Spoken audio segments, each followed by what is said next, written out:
Simple life of সোমাতে সবাইকে অনেক অনেক স্বাগত আর অনেক অনেক ভালোবাসা দিয়ে আজকের ব্লগটা শুরু করলাম। আর সকল বন্ধুরা কেমন আছো সবাই? আশা করি ভালো আছো।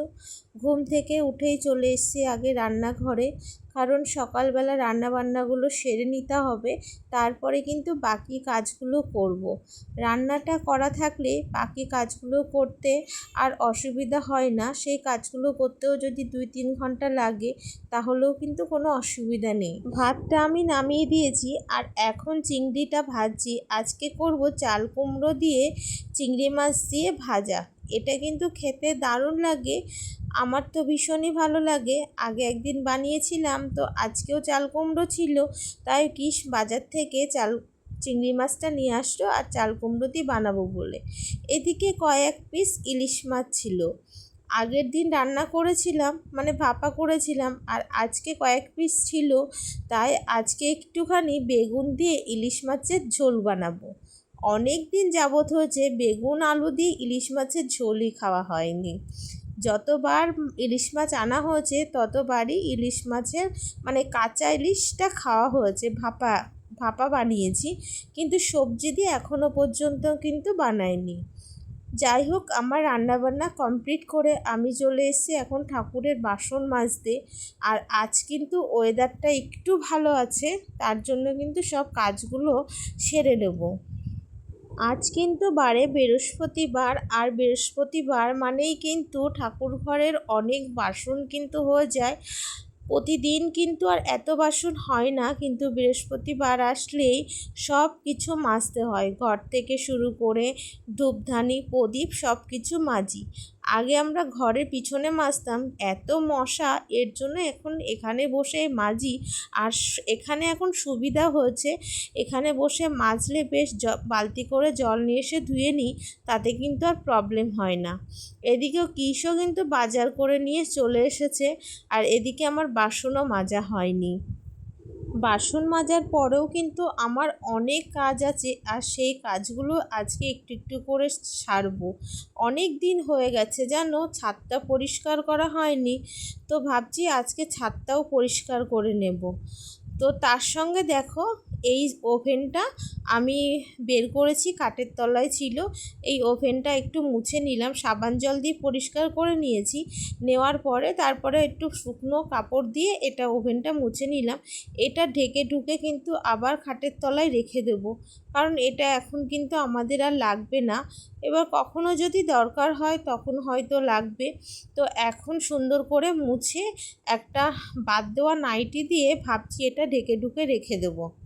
যে জিনিসটা ভালো থাকে সেই জিনিসটা গুছিয়ে রাখলে অসুবিধা নেই, কিন্তু সেই জিনিসটা যদি খারাপ হয়ে যায়, খারাপ জিনিস আমার ঘরে একদমই রাখতে ইচ্ছা করে না।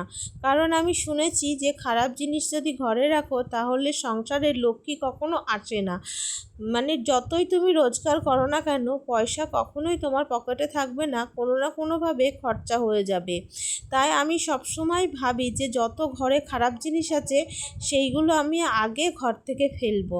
আর এদিকে দেখো, ছাদেও চলে এসেছি, আর ছাদটার অবস্থা কিন্তু ভীষণ খারাপ।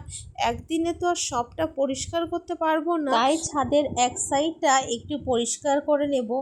আমি কিন্তু ছাদে অনেকগুলো গাছ লাগাবো। এমনিতেই আমাদের ছাদে প্রচুর গাছ আছে, কিন্তু কোনো ফুল গাছই আমার কাজের নয়। 3টে গাছ আছে যেটা আমার কাজের, কিন্তু ফুল হয় না। আমি চাইছি যে এমন গাছ লাগাতে যে গাছগুলোয় আমার ফুল হবে, মানে সেই গাছগুলো দিয়ে ফুল তুলে আর কি আমি পুজো দিতে পারবো, সেরকমই গাছ আমি চাইছি। তার জন্য ছাদটা পরিষ্কার করে নিলাম। আর আমাদের ছাদে প্রচুর গাছ আছে, এটা তো তোমরা একটা সাইড দেখছো, আর একটা সাইডেও তো তোমরা আগের ভিডিওতে দেখেছো হচ্ছে ফুলের ব্যবসা করে, আর সেটার জন্য কিন্তু আমাদের ছাদে অনেক ফুল গাছ আছে। তো যাই হোক, ছাদটা পরিষ্কার করে এসে এখন এই সিঁড়িটা পরিষ্কার করব। সিঁড়িটাও হয়েছে, অনেক দিন হাত দেওয়া হয়নি, আর সিঁড়িতে প্রচুর নোংরা পড়ে। কেন বলো তো, আমাদের যে ছাদের সিঁড়িতে টিনটা লাগানো আছে, সেই টিনের আর ওই কাঠে পুরো ঘুণ লেগে গেছে, আর ঘুণের চোটে পুরো আর কি সেই ঘুণগুলো পড়ে সিঁড়িটা খুব নোংরা হয়। এর জন্য না আমি সিঁড়িতে কিছু রাখতে পারি না। দেখি কবে ঠিক করা হয়। যদি কখনো ঠিক করা হয় তখন আবার ঘরটা আমি ভালো করে সাজাতে পারবো। তো এদিকে কিছু ফুলের বীজ ছিল, সেই বীজগুলো আমি তুলে নিলাম, নিয়ে সিঁড়িটা ভালো করে ঝাড় দিয়ে দিচ্ছি। সিঁড়িটা এখন আর মুছবো না, কারণ শরীর এখন আমার দিচ্ছে না। ছাদটা পরিষ্কার করে আসার পরে আমি অনেক ক্লান্ত হয়ে গেছি। আমার মানে এখন হাত পা চলছে না। এখন মনে হচ্ছে আমি স্নান করে শুয়ে পড়ি। একবার সকালবেলা মা ঘর ঝাড় দিয়েছে, তবুও ঘর মোছার আগে আমি আর একবার পুরো ঘর ঝাড় দিয়ে নিই। মানে 3টে ঘর, বারান্দা, 2টো বারান্দা, যাবতীয় আশেপাশে যা কিছু থাকে সব কিছু ঝাড় দিয়ে তারপরে কিন্তু আমি মুছি। আর আমার নোংরা একদমই ভালো লাগে না, তবুও মাঝে মাঝে নোংরা হয়ে যায়, কিছু করার থাকে না। খুব ক্লান্ত হয়ে গেছি, আর ভালো লাগছে না, খুব কষ্ট হচ্ছে শরীরের মধ্যে। পিস পায়খানা বাথরুম পরিষ্কার করলো, আর আমি এদিকে ঘর দুয়ার মুছে ঝাড় দিয়ে সব পরিষ্কার করে নিলাম। বাইরে টাইরে মুছলাম, আর বাইরে আজকে ভালো রোদ হয়েছে। জামা কাপড় সব মেলে দিয়েছি, ছাদে আছে, বাইরে মানে বাইরে আছে, নিচেই, আর ছাদেও আছে। আর এদিকে লুমিকে স্নান করিয়ে দিল আজকে, দেখো। আর লুমি দেখো তাকাচ্ছে, দেখেছো? তোকে দেখছে সবাই, তুই স্নান করেছিস, তোকে দেখছে সবাই। সন্ধ্যা বন্ধুরা, তা এখন সারাদিন পর আবারও সন্ধ্যার সময় চলে আসলাম। সারাদিনের ক্লান্ত নিয়ে এখন হচ্ছে একটু রচা আর মুড়ি, এই হচ্ছে সন্ধ্যাবেলার মানে খাবার, টিফিন আর কি বলতে পারো। এটা রেগুলারই হয় আমাদের সন্ধ্যার সময়, চায়ের সাথে বিস্কিট নয়তো মুড়ি। একটা দিন আজকে প্রচুর খাটনি হয়ে গেছে, শরীর ক্লান্ত হয়ে গেছে। তারপরে তোমাদের ছাদটা দেখাতেও পারিনি যে কতটা পরিষ্কার করলাম। কালকে দেখিয়ে দেবো যে কতটা পরিষ্কার হয়েছে। আসলে হাতে ময়লা ছিল বলে ক্যামেরাটা আর অন অফ করতে পারিনি। এদিকে বৃষ্টিও আসছিল, মেঘ করে এসেছিলো। তো আমরা নিচে আসার পরে মুষলধারে বৃষ্টি শুরু হয়েছে। তারপরে খাওয়া দাওয়া করে আমরা মানে রেস্ট করছিলাম। তো এখন সন্ধ্যা টন্ধা দিয়ে এসে চা বানিয়ে নিয়ে বসলাম।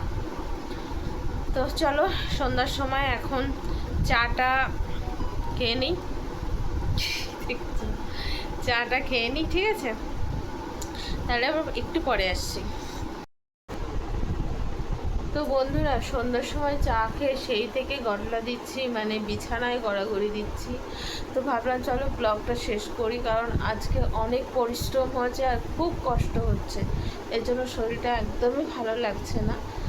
আর কিসকে পাঠালাম একটু ওষুধ আনতে, মাথা যন্ত্রণা করছে ভীষণ, মাইগ্রেনের ওষুধটা নেই। তো কিসকে বললাম তুমি ওষুধটা নিয়ে আসো, আর ও আনতে গেছে, মাও কীর্তন শুনতে গেছে।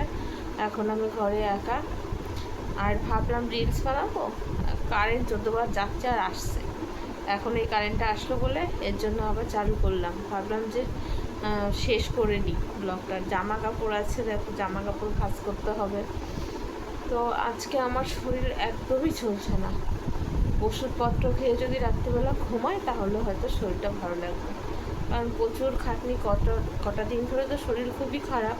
আর সেই খারাপের জেরটা এখনও কাটিয়ে উঠতে পারিনি। তো চলো আজকের মতন ব্লগটা এখানে শেষ করলাম। দেখা হচ্ছে কালকের একটা নতুন ব্লগে। ততক্ষণ সবাই ভালো থাকবে, সুস্থ থাকবে। তো এখনকার মতন টাটা, বাই বাই।